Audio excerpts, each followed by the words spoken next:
Hey my friends எல்லோரும் எப்படி இருக்கீங்க? இன்றைக்கி நம்ம என்ன வீடியோ பார்க்க போகிறோம்னா, இன்றைக்கி நம்ம கோவக்காய் வந்து ஃப்ரை பண்ண போகிறோம். இதை நான் கழுவிட்டு நீல வாக்கில் கட் பண்ணி வச்சுருக்கேன்.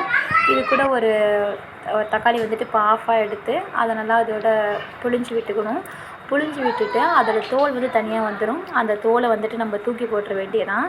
ஸோ இது வந்து நல்லா அதோட வந்து கலரி விட்டுக்கணும். அதோட புளிப்புத்தன்மை வந்து தக்காளியோட புளிப்புத்தன்மை வந்து அந்த இதில் வரணும். அப்புறம் கொஞ்சோண்டு உப்பு, அப்புறம் கொஞ்சம் மஞ்சத்தூள், அதுக்கப்புறமா கொஞ்சமாக ஒரு காரத்தூள் போட்டு இதை அப்படியே நல்லா கிளறி அப்படியே வச்சிடணும். ஒரு 5 to 10 மினிட்ஸ் அப்படியே அப்சர்வ் பண்ணிட்டோம்.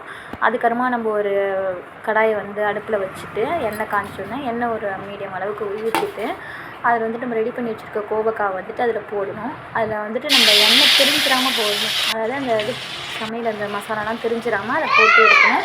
அப்படியே ஒரு கிளறி விட்டுட்டு இதை வந்துட்டு ஒரு சிம்மில் வந்துட்டு ஒரு 10 மினிட்ஸ் வந்துட்டு அப்படியே விட்டுறணும். ஒரு மூடி போட்டு அப்படியே வச்சிடணும்.